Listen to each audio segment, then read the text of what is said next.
And we'll get started right now, if I may, and bring in our participants for our webinar today. Could I please have my panelists turn on their cameras, turn on their microphones, make sure they're able to join me right now. And I've got Matt Larson, I've got Guy Roginson, and I've got Kristen Weaver. Let's all say good morning to everyone. Good morning. There you go. Great. Guys, is it okay if we talk Super Bowl now? Is it? No, I'm just kidding. We'll obviously get into our topics today. And what we're going to be talking about today is something new that I wasn't really that aware of, which is, well, let's start with Matt Larson. Matt, first of all, who are you? Introduce yourself to the audience, if you don't mind. Tell us who the heck you are and why we've decided to host this webinar today, okay? Yeah, sure. My name is Matt Larson. I'm the president and CEO of Our Hometown. And just, I guess, a little bit of background on the company really quick to give you some context. Our Hometown is a web development company, and we've been working with newspapers for 24 years to help build digital business models. And really what we're talking about today is getting into audio for the first time in a sustainable way, in a scalable way through automation. And I'd love to talk more about why we're doing this, some of the driving forces behind it. Okay, well, now treat me like I'm a 3-year-old, Matt. Sure. What is the difference between voice, audio, and a podcast? Is it all the same? Is it all different? Just lay the land for us right now in today's wacky world. Sure, yeah. I mean, I would just start with a basic definition of a podcast. It's probably good to lay that foundation. So a podcast is basically an audio program that you can subscribe to on your smartphone. And it's very similar to talk radio. A lot of, talk radio hosts have their own podcasts, but the big difference is that it's on demand with a podcast. You can go in, open the app at any time and hear their latest episodes. You can go back in time, hear old ones. And so, I think the big difference with, radio is that it's more on demand, it's streaming, and it's presented as a playlist, usually in the podcast apps. So individual episodes you can listen to. Okay, so but now, what about voice? Like the wacky world of Alexa and Hey Google and all that kind of stuff. Is it the same or different or what? Right. I would actually say it is a little bit different. A podcast is just an audio playlist, and you could have one of those on your website.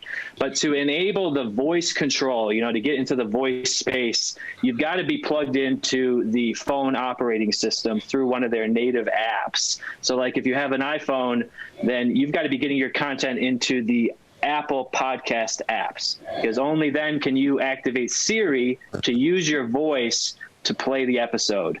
Otherwise, if the audio is on a website, you can't really control that with your voice yet. And obviously, the audience for this is growing by leaps and bounds. I mean, or we would be doing this. Obviously, E&P has been doing podcasts now for over a year. Our audience is almost 2,000 between the video. But I learned a new word today when I researched this. There's a word called vodcast.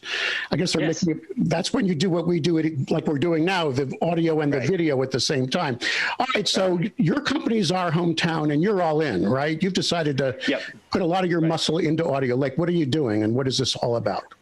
Right. Well, yeah, I mean, I would just want to point out that from the beginning of the company, we've been all about automation. And so one of our first things that we came out with 24 years ago was a conversion of PDF to HTML. And that helped get people into digital, people that were resisting digital in 1997. It was a very different world. So we knew we had to automate that to get them into the web. It's the exact same thing here. We have all the content in HTML. A lot of publishers are putting it up themselves now. But we see automation as the way to get people into audio because, it's just incredibly time consuming, very expensive to produce a weekly podcast. And you really do have to do it frequently to build the audience. You can't just do it once a month or, once a quarter or something.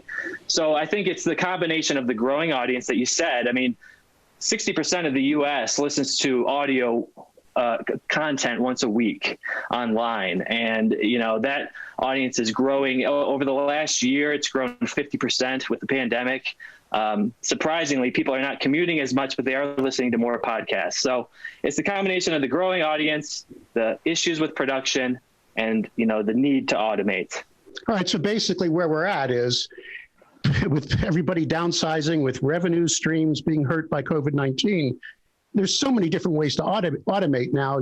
This topic today will be how we can take this growing audience that want this audio delivery and find easy way to do it, even for a small town publisher, right? Or someone with very limited resources. Not exactly. Guy, you're up in our top left corner, or your top right corner of the screen, excuse me, Guy.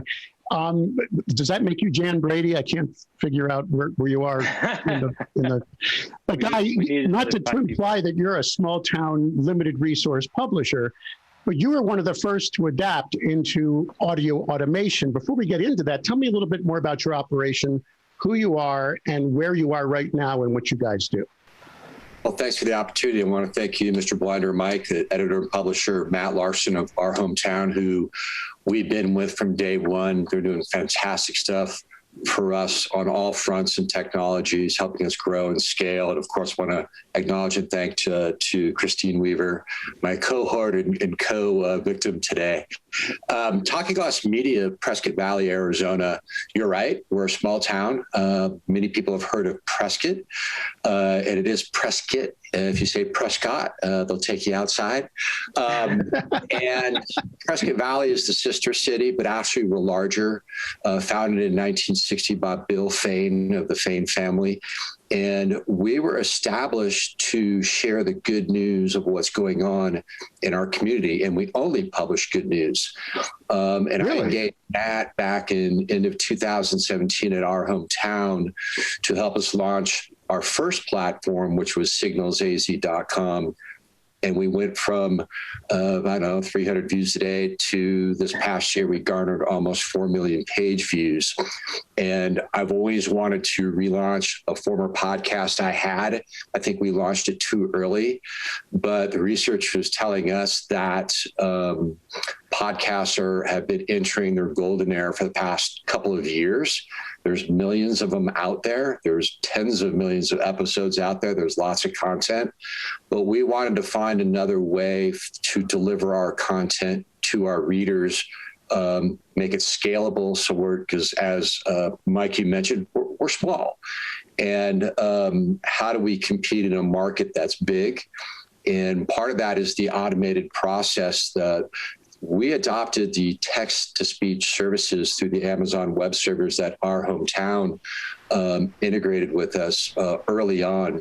And literally every single article on our news site is now transcribed to Audible via this text-to-speech service. My next question to Matt was, hey, how can we transfer that Audible on every article into a podcast, another separate platform for people that subscribe to podcasts on their phone, on their desktop, on their tablet, while driving? How do we get that to them? And they went to work on it. And so now, and I'm simplifying the process. I'm making it sound easy, but it took them a couple months and they knocked it out of the park. Was now whatever article I select on the back end to go to the podcast, through an API token, for those that know what that is, it seamlessly goes to our podcasts. And so now we publish anywhere from 1 to 4 articles a day audibly to our podcast automatically. It takes about a second. And it is now available on Spotify, Apple Podcasts, Google Podcasts, Stitcher, Pandora, you name it. It is on all those platforms. And we're starting to see a slow rise in our listenership. And we're super pleased with it. Now, but I see a lot of questions flying around in chat already is how do you distribute this content easily to all those names you just mentioned? We're going to get to that in a moment. It's not as hard as you think. So it's very easy to you just put it in one place and it shoots out. We'll get to that in a moment, but let's stay on the content level. Let me get in Kristen. Kristen, you've been talking too much. Just kidding. Welcome. You're coming to us from what city, Kristen? Hi, yes, I'm in Floresville, Texas. Okay. And our publication is the Wilson County News. We have been Wilson County News family business for 37 years. And we cover the county, Wilson County, and we're in the seat of our county, which is Floresville. We come from very traditional media and have just tried to grow along the way with all of the changes in technology, launching our website in '99, and then just going forward from there. Coming along, I don't remember how many years ago now, with Our Hometown, that really set the precedent for us to be able to do and keep up with all of the changes that are happening in our industry, just to keep us viable. And with the launch of their audio article feature, really saw the opportunity to continue, and it just has opened so many doors. So that's where we're at. I'm sure we'll explain our part in this process as we move along, but that's Wilson County News. That's what I represent today.